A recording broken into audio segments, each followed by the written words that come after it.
Welcome back to my channel Raikumari Das daily ব্লগে। আমি রিনা শুরু করছি আজকের একটা নতুন ব্লগ। তো বন্ধুরা, তোমরা সবাই কেমন আছো? আশা করছি তোমরা সবাই ভালো আছো আর সুস্থ আছো। আমরাও খুব ভালো আছি আর সুস্থ আছি। এই যে আজকে সকালে ঘুম থেকে উঠে ভাত তুলে দিয়েছি, আর সাজনের ডাঁটা গাছে যা ছিল নামানো হলো, আর নামিয়ে দেখো চচ্চড়ির জন্য কাটা শুরু করে দিয়েছি। তো এই যে টুকরা টুকরা করে আগে কেটে নিলাম, এখন হচ্ছে আঁশ ছাড়াবো। আর সকালের খাওয়া হবে ডাঁটার চচ্চড়ি আর গরম গরম ভাত। তো রান্না শেষ করি, খাওয়া। তো বন্ধুরা দেখো, এই যে আমার ডাঁটার চচ্চড়িটা তুলে দিয়েছি, আর এটা একটু গা মাখা হয়ে আসলে কিন্তু নামিয়ে নিব। আর এটা দিয়ে কিন্তু আমাদের সকালের খাবার দাবার। আর ফ্রিজে আছে কচুর শাক, সেটা একটু বের করে গরম করে নিব। আর এদিকে কর্তাকে বললাম তুমি সব তরকারি পাতিগুলো কেটে রাখো, আমি কাপড় কেচে চান সেরে এসে রান্নাটা তুলে দিব। তো এক পাশে তো চচ্চড়িটা হচ্ছে, আর এই পাশটাতে দেখো আমি গরম গরম ভাত থালে থালে আগে বেড়ে দিই। তা না হলে এই গরম ভাত আবার টেবিলের উপর রাখলে পরে সে র্যাকসিনটা কিন্তু নষ্ট হয়ে যায় তাড়াতাড়ি। তো এখানে একটু বেড়ে ঠান্ডা করতে দিব, আর এদিকে তরকারিটা হতে থাক। তো তার জন্য থালগুলো আমি জল দিয়ে ধুয়ে নিচ্ছি। একবার কিন্তু আমি পরিষ্কার করে ধুয়ে রেখেছিলাম, আবার কিন্তু আমি জল দিয়ে পরিষ্কার করে ধুয়ে নিচ্ছি। তারপরে দেখো ভাতটা বেড়ে নিচ্ছি। আর এই এক হাতা ভাত প্রথম আমি বাড়লাম রায়ের বাবার জন্য। আর প্রথম হাঁড়ির ভাত ছেলেদেরকেই খেতে হয়, বিশেষ করে যেহেতু রায়ের বাবা বাড়িতেই আছে, তার জন্য রায়ের বাবার থালে দিয়ে দিলাম। তারপরে যে সৌরভের জন্য বাড়ছি, আর ওই পাশটাতে আমার জন্য বেড়ে নিব। তো একটু পান্তাও আছে কালকের। তো এত সকালে যদি আমি পান্তা খাই তাহলে ঘুম ধরে যাবে, আর কোনো কাজও করতে পারবো না। তো তার জন্য দেখো আমরা 3টা থালে ভাত বেড়ে নিলাম, আর একটা থালে রুটি নিয়েছি, এটা বাবার জন্য। তো বাবার জন্য রুটি দিয়েছি, সাজনের ডাঁটার মধ্যে আলু দিয়েছিলাম, সেই আলুগুলো দিলাম, আর একটু চাটনি দিব। আর আমরা খাচ্ছি দেখো ডাঁটার চচ্চড়ি, শাক আর চাটনি সব মিলে সকালের খাবারটা কিন্তু বেশ ভালো করে জমিয়ে খাওয়া দাওয়া করব। তো ওদের খাওয়া হয়ে গেল, এখন কিন্তু আমি খেতে বসেছি। আর আমার খাওয়াটা রায়ের বাবা ভিডিও করছে, আর আমি একটু হেসেই ফেললাম যে খাওয়ার শেষের দিক এখন ভিডিও করছো।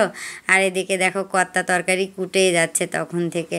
তো ডাঁটার চচ্চড়িটা কিন্তু খুবই সুন্দর হয়েছিল, আমাদের গাছের ডাঁটা, আর চলবেই সারা বছর, আমরা খেতেই থাকি, এর কোনো তুলনা নেই। সকালের খাওয়া দাওয়া শেষ করে এই দেখতেই পাচ্ছ এক গাবলা কাপড় কেচে নিয়ে আসলাম। এগুলো ঘুম থেকে উঠে আগেই ভিজিয়ে দিয়েছিলাম যে 1-8 ঘন্টা ভিজুক, তারপরে এটা কাচাকুচি করব। তো এই কাপড়গুলো ভিজিয়ে দিয়ে রান্না ঠান্না করলাম, সকালের খাবার দাবার খেলাম, বাসনপত্র মাজলাম, তারপরে যে কাপড়গুলো কেচে এনে এ দেখো চিপে রেখে দিয়েছি সিঁড়িপুর গাবলাত করে। এখন রায়ের বাবা ঘুম থেকে উঠলে উপরে নেড়ে দিবে। তো আজকে প্রচণ্ড পরিমাণে রোদ উঠেছে, আর আমিও উঠতে পারছি না, শরীরটা খুবই খারাপ। তো এখন চানটা সেরে এসে দুপুরে রান্নাটা করব। আর আজকে কথা বলতেই মুখটা এলে যাচ্ছে, কারণ শরীরটা খুবই দুর্বল লাগছে। স্যালাইন খাবো একটা এখন। সকালে উঠে আগে স্যালাইন নিয়ে এসেছি, কিন্তু এখনও খাওয়া হয়নি। তো এখন স্যালাইনটা খাবো, খাওয়া দাওয়া করে তারপরে রান্নার কাছে যাব। দুপুরে রান্না হবে ভেন্ডি ভাজা, করলা ভাজা, মসুরের ডাল, আর সকালের যে সাজনে ডাঁটার চচ্চড়ি ছিল, এগুলোই আজকে। তো যাই চানটা সেরে আসি। তো এই দেখো স্যালাইনটা নিয়ে এই দেখো গ্লাসে করে গুলিয়েছি, আর হাফ গ্লাস খেয়েছি আর হাফ গ্লাস আছে। তো ওর স্যালাইন আমাদের বাংলাদেশে এটাই বেশিরভাগ চলে, আর এটা খেলে অনেক উপকারও হয়, আর খাওয়ার পরে ভালোও লাগে। তো এখন এই দেখো গ্লাস খেয়ে নিই।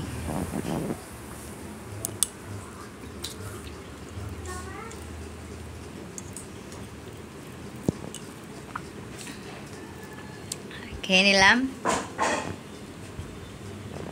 কাটাকুটি রেডি আছে, এই দেখো সব কিছু কেটে রেখেছে কর্তামণি। এই যে পেঁয়াজ কাটাও আছে, এখন শুধু ঘট ঘট করে রান্না করব, আর তোমরা দেখতে থাকো। আর অবশ্যই আমার ছোট্ট চ্যানেলটিকে সাবস্ক্রাইব করে আমার পাশে থাকো বন্ধুরা।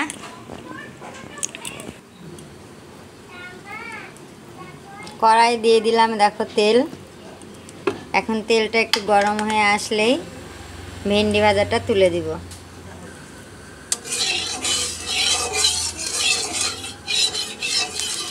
ভেন্ডি ভাজাটা কিন্তু মোটামুটি সবারই একটা প্রিয়।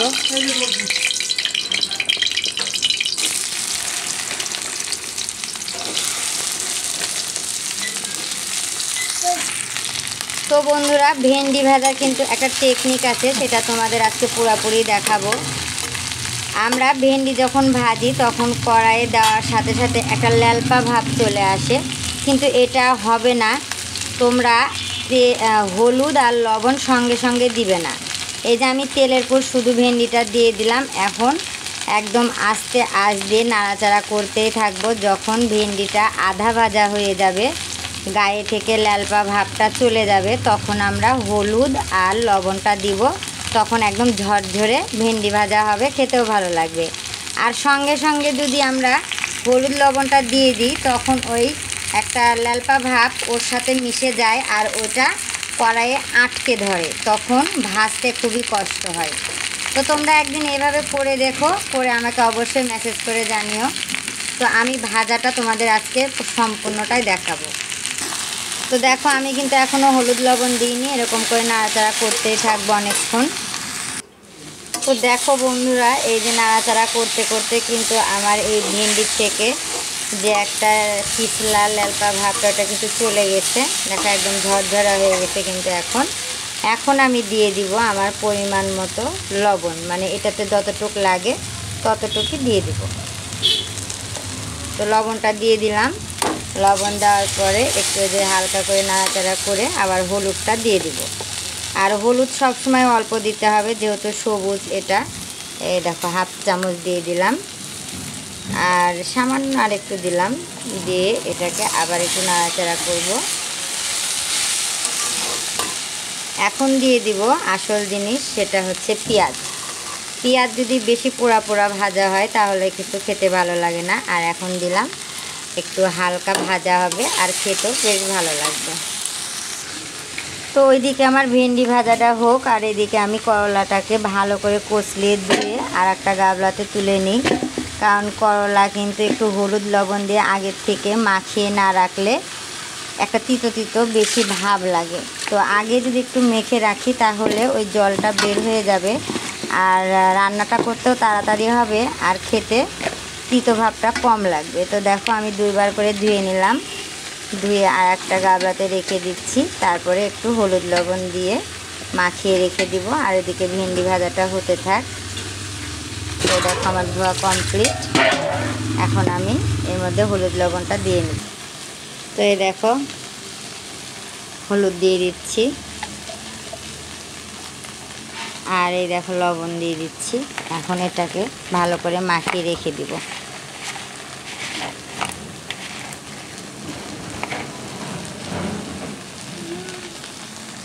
তো দেখো কথা বলতে বলতে আমার ভেন্ডি ভাজাটা হয়ে গেল, আর দুইটা বাটিতে নামিয়ে নিলাম। আর এখন দেখো কড়াইয়ে আবার তেল বসিয়ে দিয়েছি। এখন করলা ভাজিটা ছেড়ে দিব।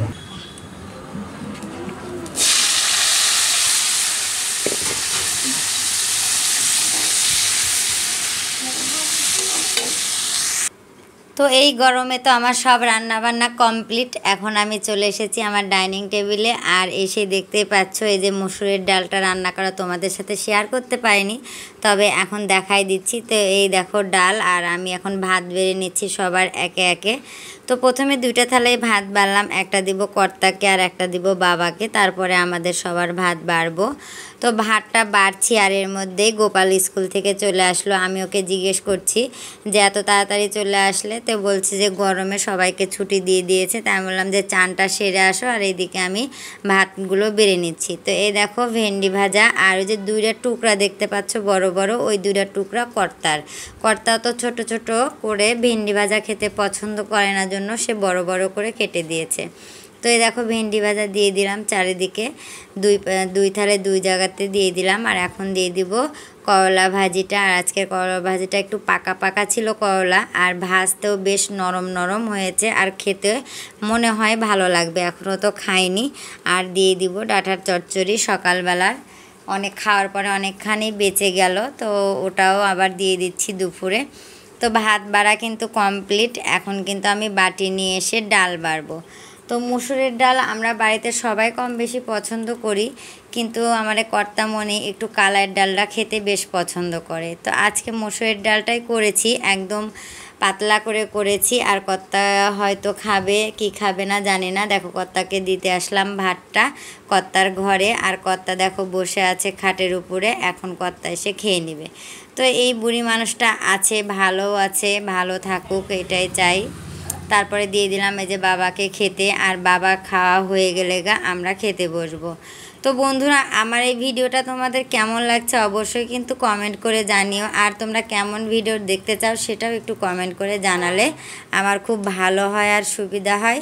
তো দেখো সবার খাওয়া শেষ, আমিও খেতে বসে পড়েছি। আর করলা ভাজি দিয়ে ভাত মাখাইছি, ওর মধ্যে একটু লেবু চিপে নিলাম আরও বেশি ভালো লাগার জন্য।